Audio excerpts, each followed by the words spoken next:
السلام عليكم. في البداية الصلاة والسلام على سيدنا محمد وعلى آله وصحبه أجمعين. اليوم غنقدم لكم واحد الكيكة رائعة شهية، مكونات طبعا اقتصادية وتقريبا كتكون متواجدة بالبيت. إلا نقصاتك شي حاجة قليلة وصافي. هذا هما الكيكة اليوم اللي غنقدم لكم. والمكونات ديالها طبعا كما سبق لي وقلت لكم اقتصاديه وصحيه في نفس الوقت. هاد الكيكه ديال الشوكولا ونسكافيه كتجي رائعه وكتوجد في وقت وجيز كما كتشوفوا معايا، كتجي عاليه وهشيشه طبعا. والمكسرات اللي وضعت فوق منها طبعا اختياريه، واللي متواجد عندكم هو اللي غتستعملوه. كما كتشوفوا معايا هاد الكيكه كنوضعوا فوقها هاد المكسرات كي يعطيوها واحد القرمشه، واحد النكهه مختلفه وشهيه ومذاق رائع لا يعلى عليه. طبعا الا بغيتوا توجدوها بلا ما توضعوا هاد الفواكه الجافة ممكن، كتجي رائعة طبعا وشهية. ولكن المكسرات كي يضيفوا لها واحد اللمسة، واحد الطعم شهي ممتاز. يعجبوا وليداتكم. هاد الكيكة سهلة وبسيطة، ممكن توجديها للضيوف ديالك، الأعياد، المناسبات، العراضات.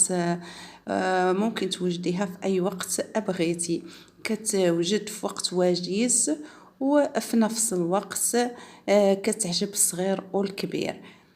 نتمنى تنال الاعجاب ديالكم الكيكه ديال اليوم اللي غنقدم لكم، ونتمنى ما نكونش طولت عليكم. انا تقاسمت معكم جميع المراحل ديال الكيكه.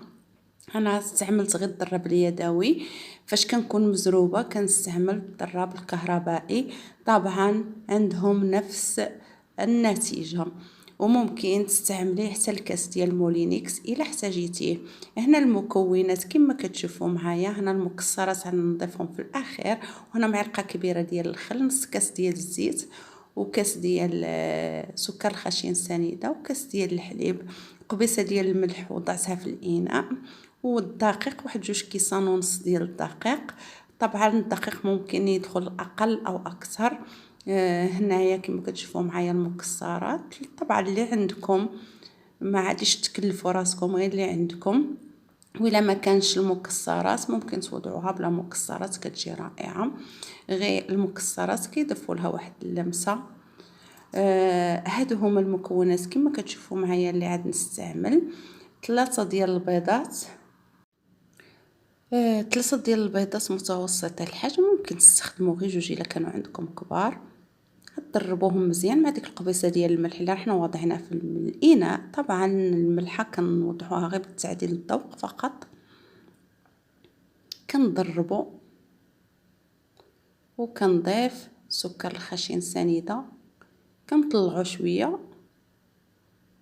هنا طبعا الكاس ما استخدمش ديال العنبه، غير هي الكاس فاش كتستخدموه كتستخدموا نفس الشكل اللي استخدمتو فيه سكر الخشين سنيده والزيت.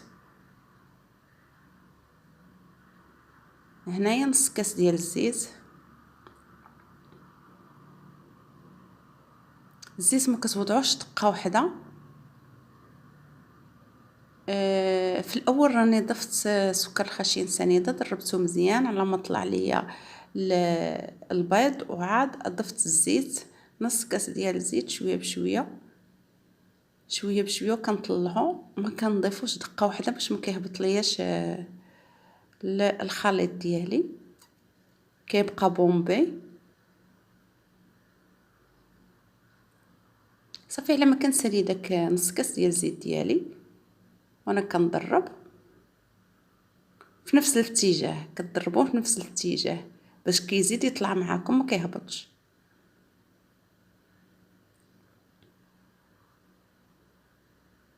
طبعا نفس الطريقه اللي كنديروها ديما في اي كيكه، هذه هي نفس الطريقه.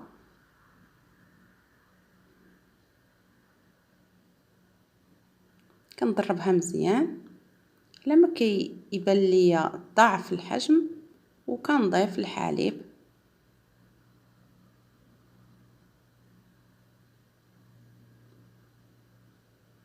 هذا الخل اللي في الكاس، واحد المعلقه كبيره د الخل. هنا الحليب حتى هو كنضيفو شويه بشويه باش ما يهبط لياش الخليط اللي طلعته بالدراب اليدوي. طبعا لكم الاختيار باي دراب بغيتو او مولينيكس كتستعملوها، هي نفس النتيجه، النهايه نفس النتيجه. هنايا ما بغيتش نطول عليكم، نقصت عليكم، ضربت مزيان الحليب ومن بعد ضفت الدقيق.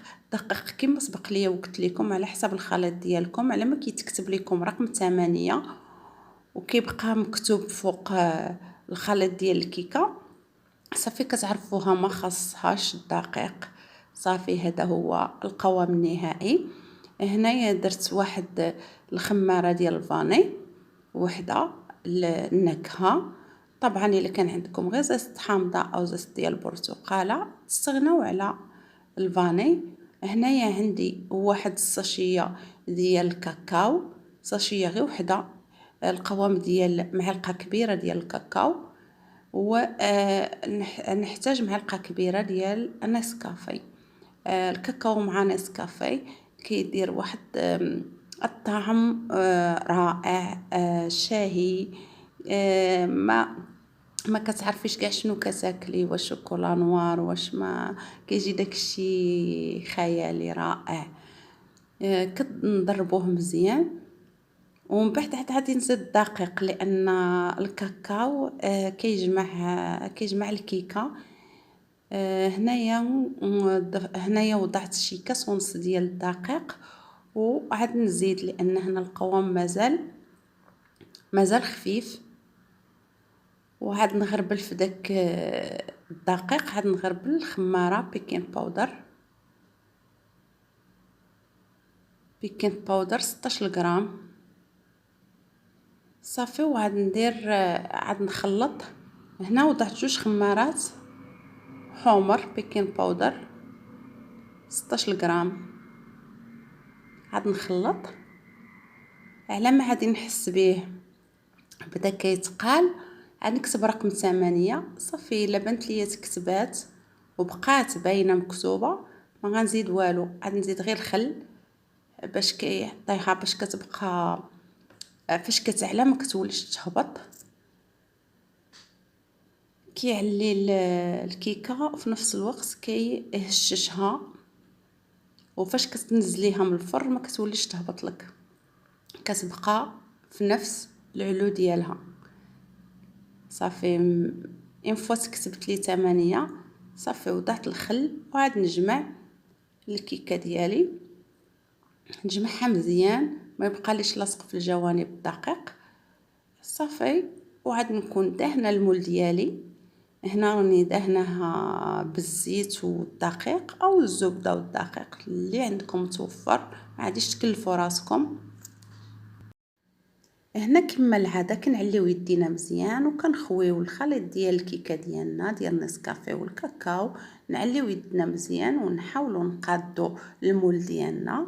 ومن بعد عاد كما كتشوفوا معايا من بعد كنضيفوا المكسرات طبعا اللي عندنا متواجد في البيت. الا ما كانش متواجد المكسرات ما نضيفوا والو، ممكن نضيفوا زبيب، ما كانش زبيب، كاكاو، لوز، باستاج، ما كانت موجوده حتى حاجه كنستغناو عليها.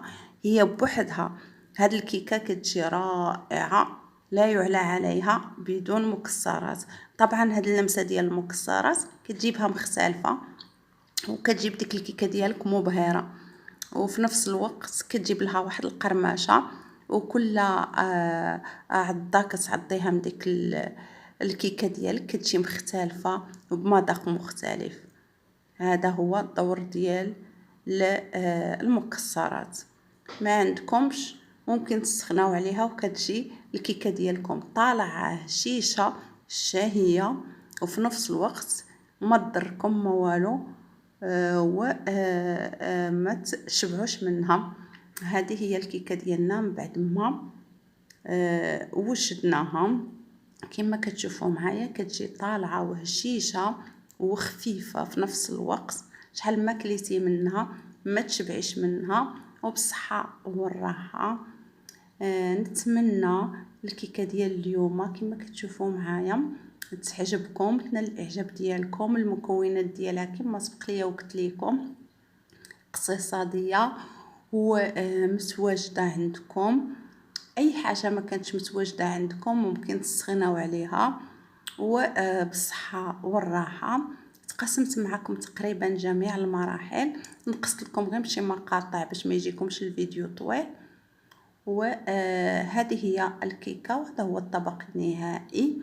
كما كتشوفوا معايا كتجي هاد الكيكه مبهره، وفي نفس الوقت المذاق ديالها رائع شهي. ممكن توجديها في كل وقت، وبالصحه والراحه. والسلام عليكم ورحمه الله.